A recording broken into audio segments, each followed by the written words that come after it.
carta à corrupção do clero local. Carta enviada em 7 de junho de 2009 por um consulente de Pesqueira, Pernambuco. Religião católica, escolaridade segundo grau concluído, profissão empresário. Caro professor Fedeli, venho sempre acompanhando seu site e pela primeira vez lhe escrevo com uma pergunta. Como podemos ser católicos da verdadeira doutrina se estamos cercados de todos os lados pelos seguidores do Concílio Vaticano II?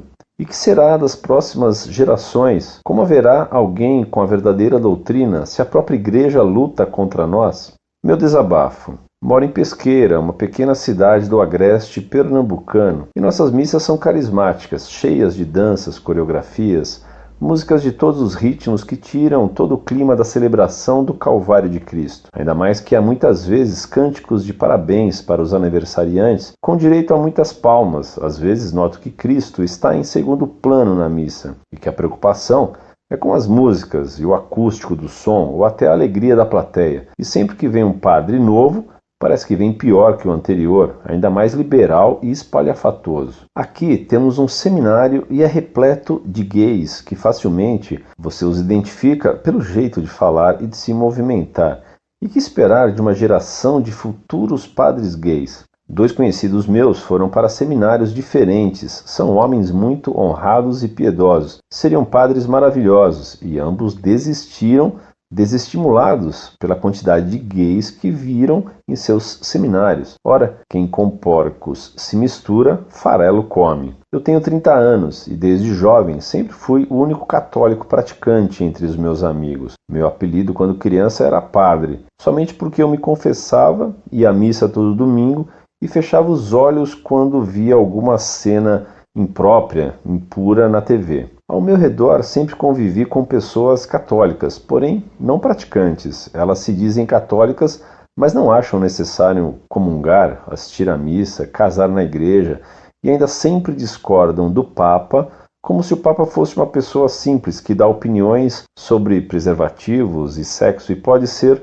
desacreditado, pois isso é apenas a opinião de um velho sem importância. O que importa é crer em Cristo e ter boa vontade, isso basta. E eu sempre pensei e me ensinaram que quem pensava assim eram os incrédulos. Porém, depois de adulto, comecei a notar que ao meu redor só eu penso assim. Nem os padres concordam comigo. Lembro de um amigo meu que se juntou com uma mulher mais velha que foi casada no civil com outro durante 9 anos. E agora estava juntada com ele há 1 ano e meio, mais ou menos. Porém, ele era desses católicos que não praticava e estava começando a praticar, indo sempre à missa e comungando. Aí eu alertei que não comungasse em pecado e que ele deveria ou casar ou sair da casa da mulher e ficar namorando com ela até que decidisse se casar. Eu conversei com ele e com sua mulher, entre aspas, e argumentei muito bem, tanto que ele começou a ir à missa todo domingo com sua, entre aspas, esposa, e ficou sendo um católico praticante e não comungava. Com o tempo, ele foi ficando com medo de estar sempre em pecado mortal e a sua companheira, que sempre o acompanhava nas missas, não gostou de ver que ele achava estar em pecado por viver com ela sem se casar. Ela disse que eu era um fanático, que nem a igreja dizia isso, e foi com ele tirar a dúvida com um padre. Marcaram o dia e foram decididos a seguir as orientações da igreja. Se o padre dissesse estão em pecado, é melhor casar ou separar, ficando em namoro até o dia do casamento, eles aceitariam. Porém, para minha surpresa, o padre disse que eles não deveriam se separar e nem se casar por medo. Continuassem indo à missa, mesmo sem comungar, e calmamente fossem decidindo quando tivessem certeza se queriam fazer o casamento ou não, e que a igreja não tinha o direito de desunir o casal. Dessa forma, eu não tive mais como argumentar. Fiquei como um fanático que não entende o que a igreja diz.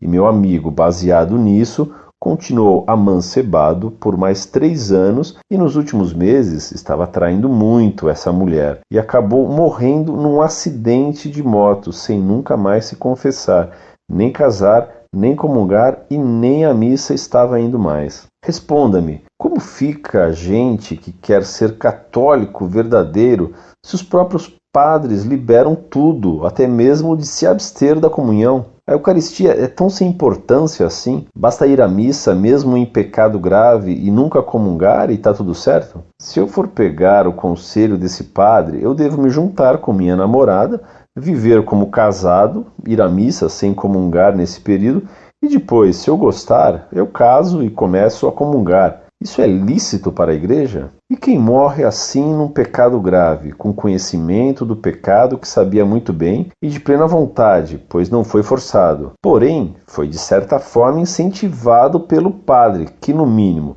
se não o encorajou diretamente, mas certamente não foi enérgico ao definir sua situação. Pergunto, a quem pedir um conselho ou uma interpretação se os padres não são mais confiáveis? Mais uma pergunta. Digamos que quem morre num estado de vários pecados graves, sabendo o que cometia, porém se via arrependido e pensava em parar em breve, mas vinha sempre deixando para depois a intenção de fazer uma boa confissão e sair do erro.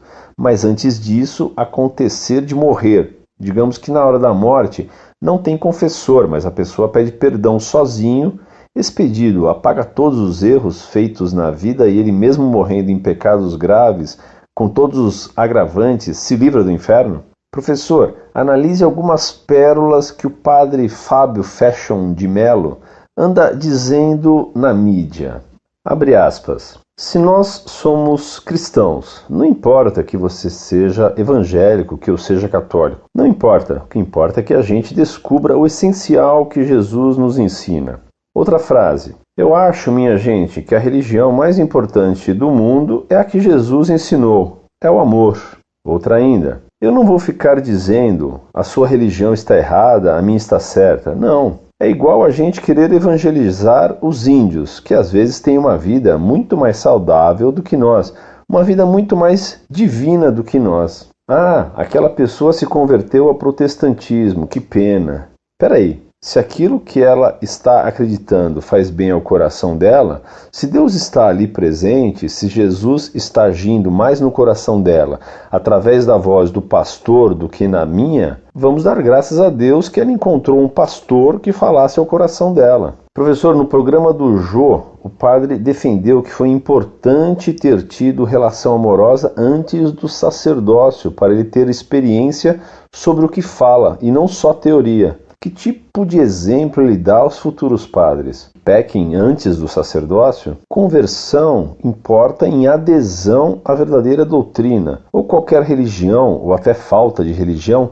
salva com os mesmos méritos. Se sim, para que estamos ainda a ir à igreja? Hoje, padres dizem em rede nacional que missa é um banquete que deve ser cheio de luz e músicas e alegria, com muitas palmas.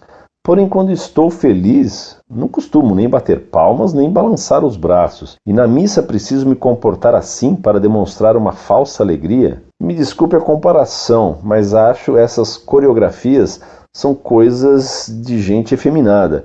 E nunca fui a uma missa para dançar, e muito menos para ouvir músicas. Acho que no dia que tiver aqui uma missa tridentina, vou chorar de alegria. Espero ansiosamente por respostas. Obrigado. Cordialmente. Muito prezado, Salve Maria. Sua carta é o clamor de muitas pessoas simples, escandalizadas pelas traições praticadas pelo clero modernista e corrupto. Pelo Brasil e pelo mundo inteiro, inúmeros católicos fiéis, como você demonstra ser, clamam ao céu, pois quando procuram os padres, não encontram apoio, mas, pelo contrário, só recebem repulsa, maus conselhos e traição. O que você conta que aconteceu com esse seu amigo mal aconselhado e jogado ao pecado por um mau padre? Outra carta que recebi de um católico do Rio Grande do Sul repetiu para mim. Contou-me que um conhecido dele, que era protestante, se converteu ao catolicismo e até fez uma poesia para Nossa Senhora. Entretanto, vários padres disseram a ele que não se convertesse ao catolicismo e que permanecesse no protestantismo.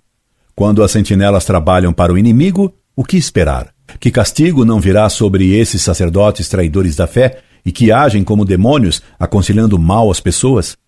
Mais que se preocupar com o destino eterno dessas pessoas, devemos pensar em como nosso Senhor se encontra, vendo-se traído por seus sacerdotes.